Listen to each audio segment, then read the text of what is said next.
जितने लोग बेदार हैं जरा वो कह दें या रसूल अल्लाह। माशाल्लाह, जिन्होंने बगैर कहे हाथ उठाए, अल्लाह आज की रात के सदक़े सबको हुजूर के मदीने की हाज़िरी नसीब फरमा दे। माशाल्लाह, अभी आपने शायर अहले सुन्नत भाई असद इकबाल कलकत्तवी साहिब को बड़ी मोहब्बतों के साथ सुना, अल्लाह सलामत रखे, और बड़ी खामोशी के साथ भी आपने सुना। और कभी ख्याल आता था ये खामोश क्यों है, फिर खुद ही दिमाग में जवाब आ जाता था कि समंदर अक्सर खामोश रहा करता है। ज्यादा भीड़ बैठी है इसलिए शायद एक दूसरे की शर्म की वजह से कोई सुभान अल्लाह नहीं कह पा रहा था। शर्म तो नहीं लग रही एक दूसरे से। मैं आपको बता दूं, अगर लग रही हो तो उतार लेना। उसकी वजह यह है कि ये हुजूर की महफिल है, यहाँ कोई मालिक बन के नहीं आया है। यहाँ मिंबर से लेकर नीचे तक जितने भी आए हैं मदीने वाले के नौकर बन के आए हैं। और ये बात याद रखिएगा, यहाँ जितने छोटे होके आते हैं लोग उतने ही बड़े होके जाया करते हैं, और जो यहाँ जितना बड़ा होके बैठेगा उतना ही छोटा होके जाएगा, बल्कि छोटे से भी कम एक नन्ना हो जाएगा, नन्ना सा। समझ रहे? तो हुजूर की महफिल है, बात अच्छी लगा करे तो सुभान अल्लाह कहा करे। और जब असद भाई से ये फरमाइश की गई नबी नबी पढ़ दें, तो असद भाई ने तो अपना हक अदा किया, लेकिन हम यूं मुंह देख रहे थे जैसे किसी दरख्त से नबी नबी की आवाज आ रही हो। ओ भाई, पढ़ने वाला लहजा भी वही, आवाज भी वही, अंदाज भी वही, जात भी वही थी, और बातें भी उसी नबी की हो रही थी। तो फिर सारे आशिकों की जिम्मेदारी नहीं बनती थी कि हम सारे नबी नबी साथ कह लेते? कैसा इश्क है हमारा हुजूर से, मेरी समझ में ये आशिकी नहीं आती। और ना कि मैं उस मिजाज का दीवाना बंदा हूं जो आपको फ्री में जन्नत बांट के चला जाऊं। वो कहा था किसी ने, मिटा दे अपनी हस्ती को अगर कुछ मर्तबा चाहे, कि दाना खाक में मिलकर गुले गुलजार बनता है। जब क़याम गा पे थे तो अक्सर नौजवानों के गले में न बिल्ले पड़े थे जलसे के। मिंबर नजर आ रहे थे अक्सर नौजवान, लेकिन सामने बहुत कम ऐसे दिख रहे हैं कि जिनके गले में बिल्ले। ऐसा तो नहीं है खाली मेहमानों को रिसीव करने की जिम्मेदारी थी। कमेटी वाले बैठे ना, जो निगरान है जलसे के बैठे, जरा हाथ उठा के बता दें कितने लोगों को गले में बिल्ला पड़ा है, कितने लोगों को गले में पड़ा है। माशाल्लाह, अल्लाह सलामत रखे। तो कम से कम आप अपनी जिम्मेदारी निभाइए। माशाल्लाह, मेरे भाई एक पीछे खड़े हुए, आप अपनी जिम्मेदारी निभाइए। आपने जो ये बिल्ला लटकाया ना, इसकी बहुत बड़ी जिम्मेदारी होती है। खाली गले में डाल के हाथ में डंडा लेके टहल लेना ये काफी नहीं है। जलसे के आखिर तक जलसे का साथ निभाना आपकी जिम्मेदारी है। अगर जिम्मेदार हज़रात सोने लग जाएंगे तो फिर ये बाकी लोगों का क्या हाल होगा। आप कोशिश ये करें कि थोड़ी सी मेहनत करें आप लोग भी। जरा कह दें या रसूल अल्लाह। खास करके ये जो सामने लोग बैठे हैं, अल्लाह करे ये जिम्मेदारी समझें। आप एक डिस्प्ले की वैल्यू रखते हैं, और डिस्प्ले जितनी अच्छी होती है ना, फिर पूरी दुकान उतनी अच्छी लगा करती है। अगर डिस्प्ले खराब हो ना तो फिर कंपनी का माल भी नहीं चलता है, और डिस्प्ले अच्छी होती है तो फिर चाइना का माल भी बिक जाया करता है। तो जो आगे बैठे इनकी जिम्मेदारी थोड़ी सी ज्यादा है। जरा आगे वाले कह दें या रसूल अल्लाह। जितनी जोर से हाथ उठाएं उतनी जोर से जरा कह दें या रसूल अल्लाह। माशाल्लाह, अल्लाह सलामत रखे। जिम्मेदार मदरसे के कौन कौन है? पढ़ने पढ़ाने वाले लोग, पढ़ाने वाले लोग आप ही है ना? थोड़ा सा आगे इम्तियाज भाई, माशाल्लाह। सबसे पीछे, जो सबसे आगे होने चाहिए वो सबसे पीछे हैं। आप जी मदरसे में रहते हैं इसको? नहीं, मैं मदरसे वालों को भी बुला रहा हूँ, आप अपना काम करके। इम्तियाज भाई माशाल्लाह, और कौन है? बेटा आप पीछे हो जाओ,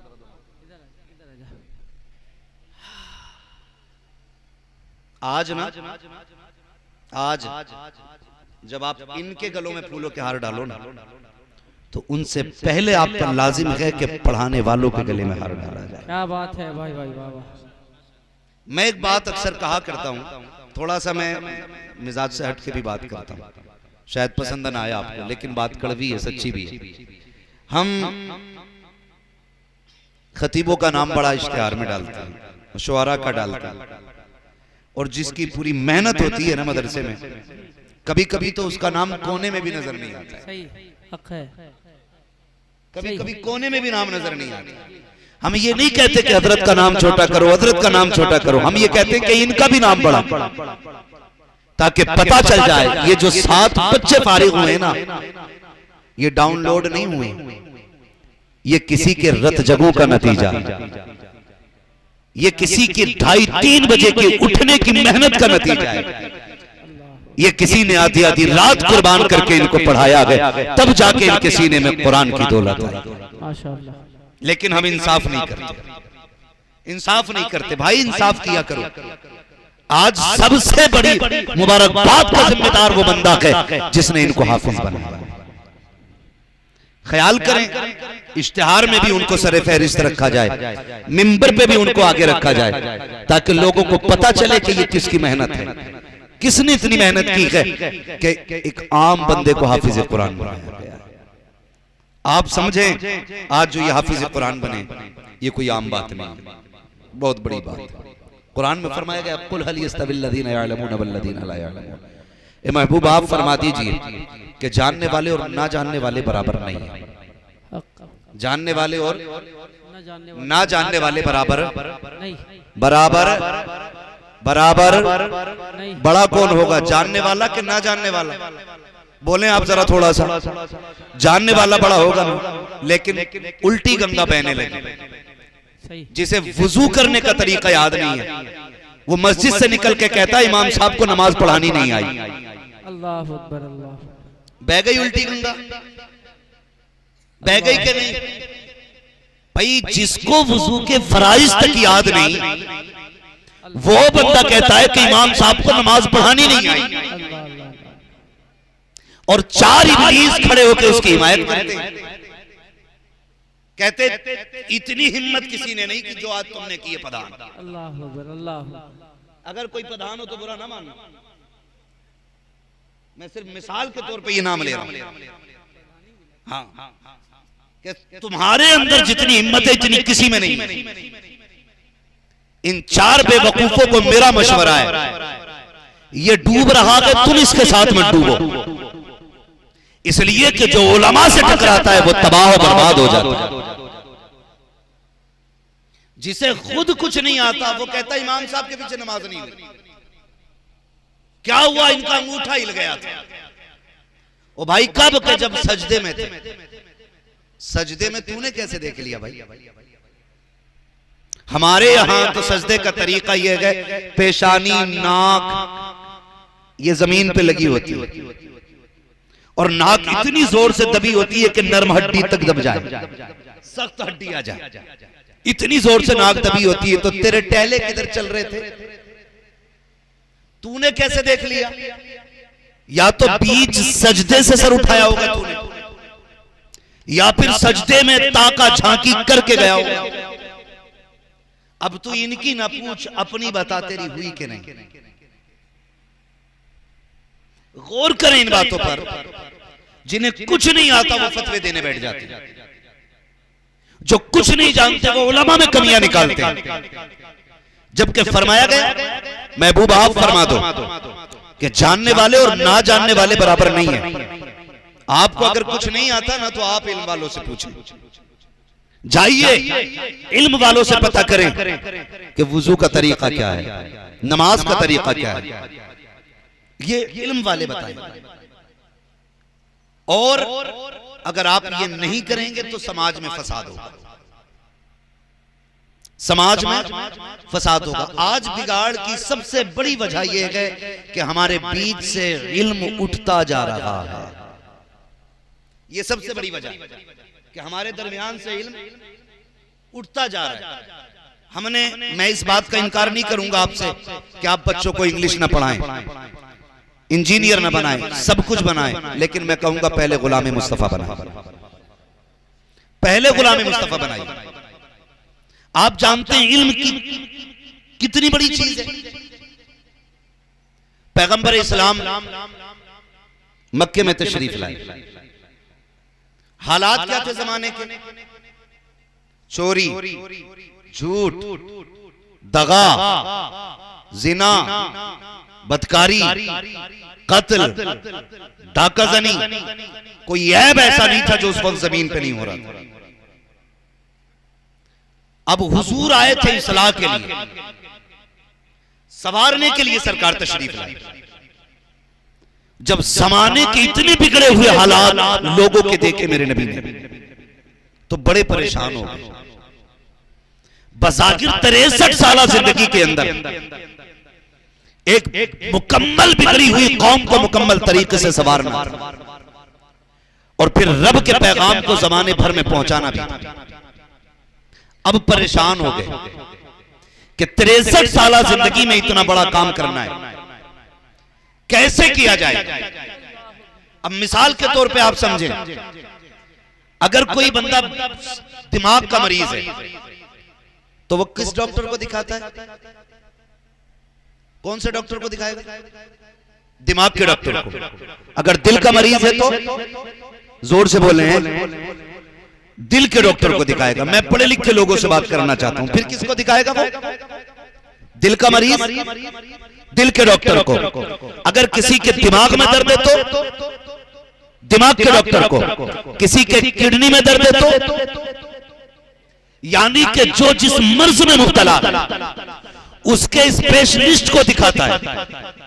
और एक ही वक्त में अगर किसी बंदे को ये सारी बीमारियां लग जाएं, दिमाग में भी दर्द हो, दिल का भी मरीज हो जाए, किडनी भी फेल हो जाए, लीवर भी काम करना छोड़ जाए, तो क्या एक ही डॉक्टर सारे इलाज कर लेगा? बोले। और अगर सारी चीजों के अलग अलग डॉक्टर एक वक्त में दवाएं चलाएं तो तब भी नहीं हो सकता ना, तब भी नहीं हो सकता, क्योंकि दवाएं इतनी हो जाएंगी कि किडनी फेल होने का डर रहेगा। अगर किसी का बेटा, किसी की आंखों का तारा हो, किसी के दिल का राज दुलारा हो, अगर उसके एक वक्त में इतनी बीमारियां उसको लग जाए, वो तड़पने लग जाए, माँ बाप का इकलौता हो, माँ बाप क्या करते हैं? डॉक्टर मेरे बेटे को देख, लेकर के दौड़े हॉस्पिटल जाते हैं। डॉक्टर कहता है क्या परेशानी है? कभी कहता है वो मेरे सर में दर्द है, कभी कहता है दिल घबरा रहा है, कभी कहता है किडनी में तकलीफ है, कभी कहता है लीवर में दर्द है। तो बाप माँ बाप परेशान हो जाते हैं। उसी डॉक्टर का दामन पकड़ के कहते हैं डॉक्टर मेरे बेटे का दिमाग का इलाज किया जाए, कभी कहते हैं दिल का इलाज किया जाए, कभी कहते हैं किडनी का इलाज किया जाए। लेकिन डॉक्टर क्या कहता है? नहीं साहब, मैं तो सिर्फ दिल का स्पेशलिस्ट हूँ, इसके दिमाग का डॉक्टर अलग से आएगा, किडनी का डॉक्टर अलग से आएगा।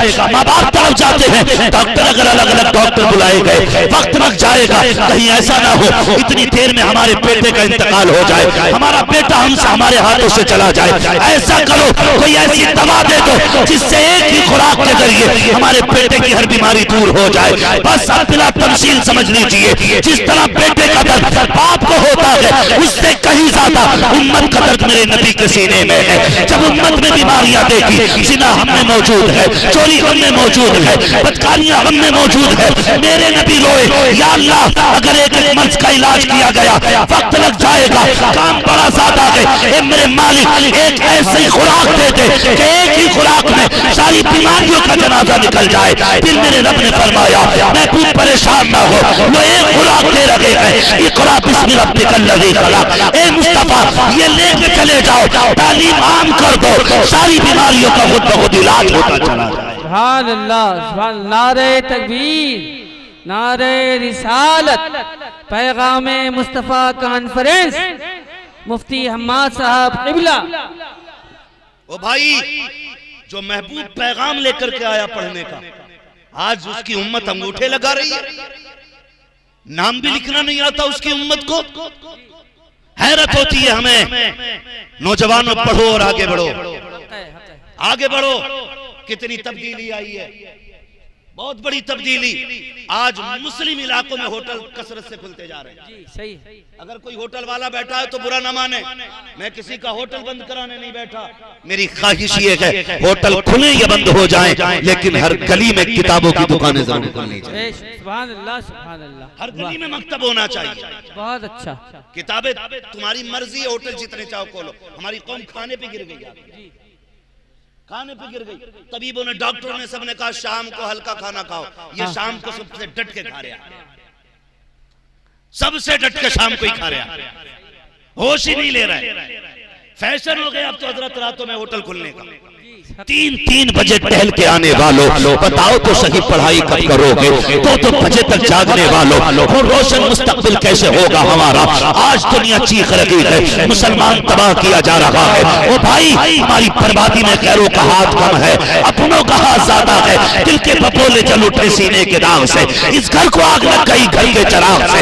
अगर तुम कोने कोनों में होटल खोलोगे, किताबों की दुकानें बंद करोगे, तो मुझे बताओ ये कौम कैसे आगे बढ़ेगी? हमारे बच्चों के हाथों में खाने की प्लेटें नहीं, पढ़ने की किताबें दे दो, 30 साल बाद देखोगे सबसे आगे खुदा की कसम हमारी कौम नजर आए। क्या बात है, सुभान अल्लाह, सुभान अल्लाह, माशाअल्लाह। लेकिन अगर कोई किताब लेकर चौराहे पे बैठ जाए, कहते हैं ये पागल हो गया, हाँ, ये किताब लेकर टहल रहे हैं। सही, कितना खूबसूरत मौसम है, क्या बात, इसे तो हवा खानी चाहिए थी, वाह वाह, अब भी किताब लिए घूम रहा है। वो भाई पागल वो हैं जो उसे पागल समझते हैं, वो पागल हैं जो पढ़ने वालों को पागल समझते हैं। सही, पढ़ो और आगे बढ़ो, बुरा ना मानना। हमारी ही बेइल्मी की वजह है जो आज हमें रुस्वा किया जाता है, हमें जो रुस्वा किया जा रहा है। और जब से सोशल मीडिया पे दीन बंटने लगा है ना, हाँ, तब से तो गधे भी आलिम होने लग गए। क्या कह दें। हाँ ओ भाई, सोशल मीडिया से ज्यादा मोतबर तुम्हारी मस्जिद का इमाम, क्या बात है, उससे जाकर पूछ शरीयत क्या है, वो बताएगा दीन क्या है। उनसे जाके कोई पूछने तैयार नहीं होता। खुदारा अपने ऊपर रहम करें, अपने आप को बचाएं, अपने इदारों को मजबूत करें। जब दीन होगा ना हमारे बीच में, तो फिर हुकूक की पामालियां नहीं होंगी। जब दीन होगा हमारे बीच में ना, तो फिर कत्ले आम नहीं होगी। जब दीन होगा हमारे बीच में, जब शरीयत का हमें इल्म होगा ना, तो फिर किसी का हक नहीं मारेंगे, हक नहीं मारेंगे। आज एक ही भूख है, सिर्फ दौलत की भूख है।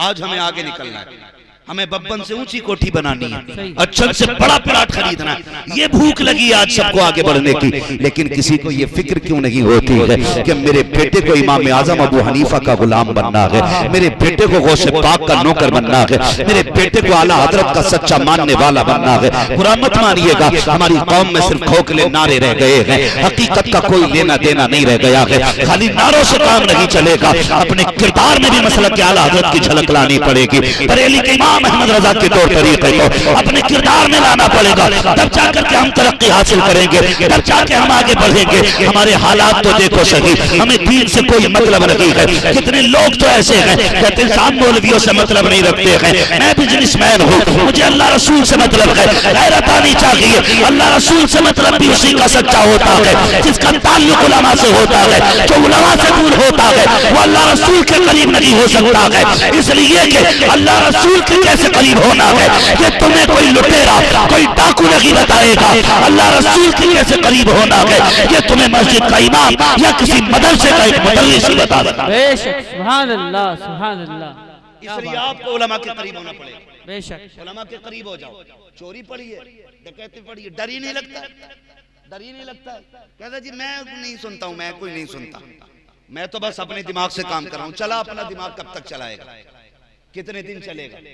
कुछ दिन के बाद पता चला कि दिमाग ही की बत्ती गायब हो गई, दिमाग ही चल गया उसका। बुरा मत मानिएगा, मैं तालीम का मुखालिफ नहीं, हमने गलती की। सबसे बड़ी कमी क्या है, इसे नोट करें। जब हमारे बच्चे होश संभालते, बिस्मिल्लाह खानी का वक्त होता है असद भाई, तो सबसे सस्ता मौलवी लाके उसका सबक पढ़वाया जाता है। सही है, सही है। हमारे बच्चे को पढ़ा दो 50 रुपए महीना देंगे, 50 रुपए महीना। जब 50 रुपए महीने वाला है तो वो कह रहा है ए बेले फेले में सेरे फे, ये 50 रुपए वाला है। आप मुझे एक बात बताइए, कोई भी इमारत हो उस वक्त तक मजबूत नहीं हो सकती जब तक बुनियाद मजबूत नहीं हो। मानते हैं इतनी बात? कभी कच्ची बुनियाद पे पक्की इमारत बनती देखी है? बोले नहीं बनती ना। जितनी मजबूत बुनियाद होती है इमारत उतनी ऊंची जाया करती है। बेशक, बेशक। कभी कभी 4 मंजिल बनने के बाद इंजीनियर कहता था 5वीं मत रख देना वरना बैठ जाएगी। पता चला इंजीनियर जो इसके पीछे कारीगर था ना, वो डंडी मार गया। वो 99 रुपए लेकर 9 रुपए में बुनियाद भर गया। अब इंजीनियर कह रहा बुनियाद कमजोर है, ये ऊपर नहीं जा सकती। हमने गलती ये की है, हमारे बच्चे जब आगाज था तालीम का, जब बुनियाद मजबूत होनी थी, हमने सस्ता मास्टर ढूंढा, सस्ता मौलवी देखा, उसके बाद हमने बच्चों को पढ़ाया, होश संभाला। हमारे बच्चों ने तो सरकारी स्कूल में एडमिशन कराया गया, और सरकारी स्कूल में भेजते टाइम हमने किताबें चेक नहीं की, हमने कॉपियां नहीं चेक की, हमने ये देखा इसके बस्ते में प्याली है कि नहीं, प्लेट है कि नहीं, जिसमें बैठ के ये खिचड़ी खाएगा वो बर्तन है कि नहीं। हमने बच्चों को खिचड़ी खाने के लिए भेजा। 9th में हमारा बच्चा नकल करके पास हुआ, हाई स्कूल में नकल कराई टीचर ने, हमने कहा अच्छा मास्टर था, पैसे लेके हमारे बच्चों को पास करा गया, अच्छा नहीं किया गया, इसने तुम्हारे बच्चों की जिंदगी तबाह कर दी है। मास्टर वो अच्छा नहीं होता जो नकल कराए, मास्टर वो अच्छा होता है जो बच्चों से मेहनत कराया करता है। नकल करके तुम एग्जाम में पास हो सकते हो, लेकिन इंटरव्यू में आगे नहीं जाओगे, क्योंकि तुम हाई स्कूल में नकल करके पास हुए थे, इसलिए इसको इंटरव्यू से निकाल दिया गया। तुमने ये कहा हम मुसलमान थे इसलिए निकाले गए, मैं कहता हूं नहीं, तुम जाहिल थे इसलिए निकाले गए। अगर तुम पढ़ जाते, खुदा की कसम कोई शख्स तुमसे तुम्हारी कुर्सी छीन नहीं सकता। क्या बात है, सुभान अल्लाह सुभान अल्लाह सुभान अल्लाह। काबिल होना पड़ेगा, क्या बात है, हक है, आप पढ़े, हक है, फिर हम नहीं जानिए कौन तुमसे तुम्हारी कुर्सी छीन सकता है। सही है, काबिल होना। जो जिसका हक होगा वो उसे मिलके रहेगा।